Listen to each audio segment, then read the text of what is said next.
There's no feeling more intense than starting over.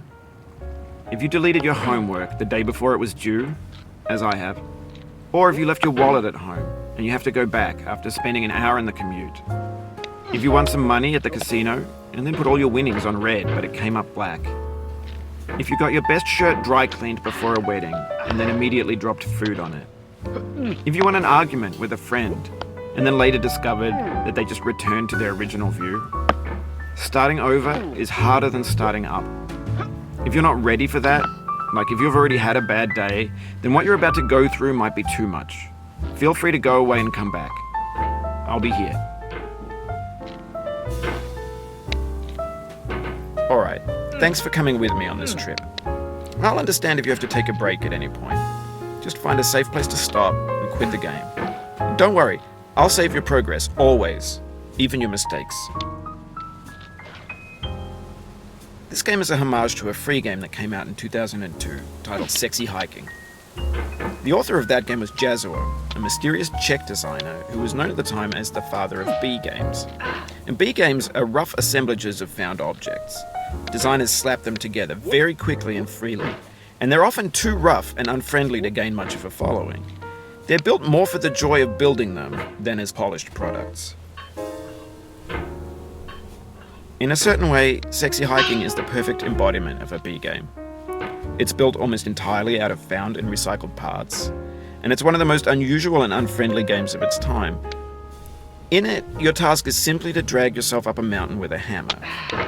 And that act of climbing, in the digital world or in real life, has certain essential properties that give the game its flavor. No amount of forward progress is guaranteed. Some cliffs are too sheer or too slippery. And the player is constantly, unremittingly in danger of falling and losing everything.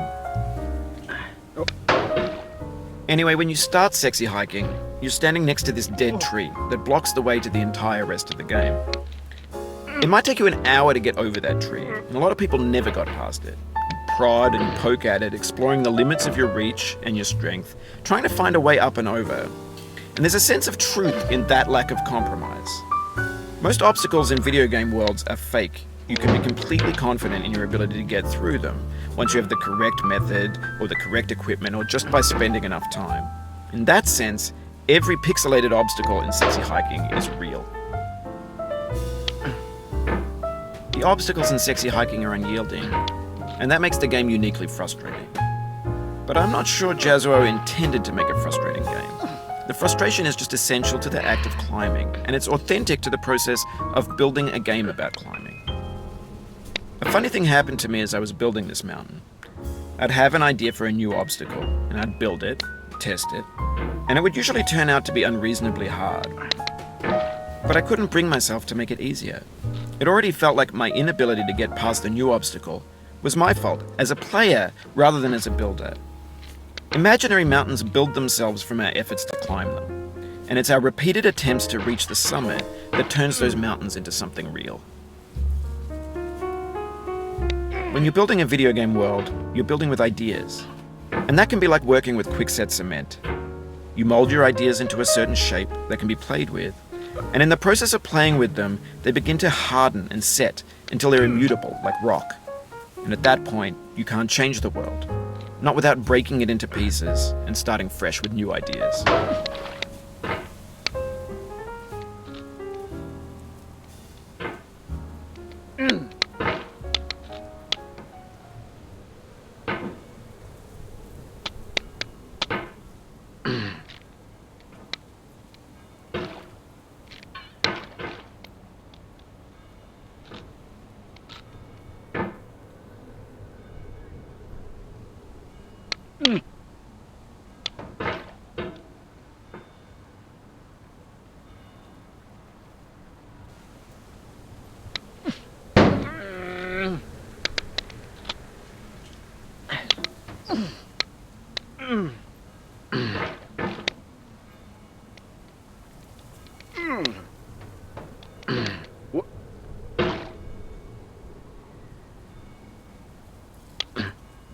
For years now, people have been predicting that games would soon be made out of prefabricated objects, bought in a store and assembled into a world.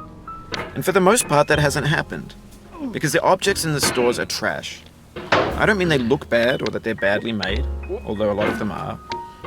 I mean they're trash in the way that food becomes trash as soon as you put it in the sink. Things are made to be consumed to garbage.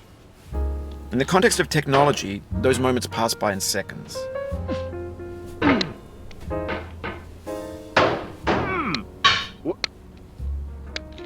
Over time, we've poured more and more refuse into this vast digital landfill that we call the internet. It now vastly outnumbers and outweighs the things that are fresh and untainted and unused. When everything around us is cultural trash, trash becomes the new medium, the lingua franca of the digital age. And you can build culture out of trash. But only trash culture. B games, B movies, B music, B philosophy.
Maybe this is what digital culture is. A monstrous mountain of trash, the ash heap of creativity's fountain.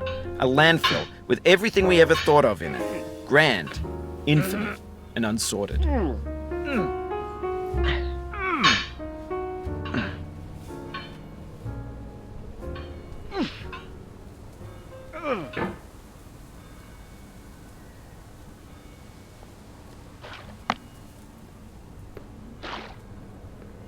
There's 3D models of breakfast, Gen X's fanfic novels, scan magazines, green screen Shia LaBeouf, banned snuff scenes on LiveLeak. Facebook's got lifelike bots with unbranded adverts and candid shots of Kanye and Taylor Swift mashups, car crash epic failed GIFs, Russian dashcam vids, discussions of McRibs, discarded, forgotten, unrecycled, muddled, rotten, untitled. Everything's fresh for about 6 seconds, until some newer thing beckons, and we hit refresh. And there's years of persevering, disappearing into the pile, out of style, out of sight. In this context, it's tempting to make friendly content that's gentle, that lets you churn through it but not earn it. Why make something demanding if it just gets piled up in the landfill, filed in with the bland things?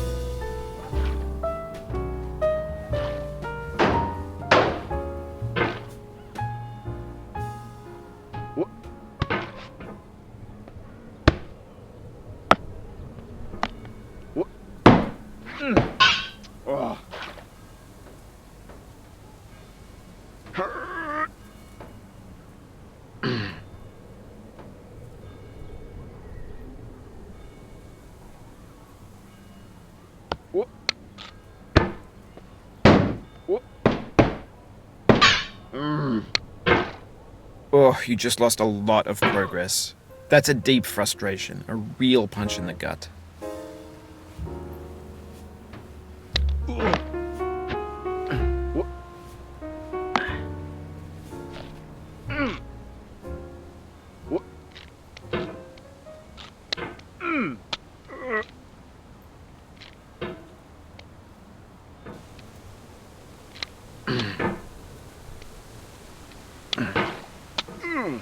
Oof, sorry about that.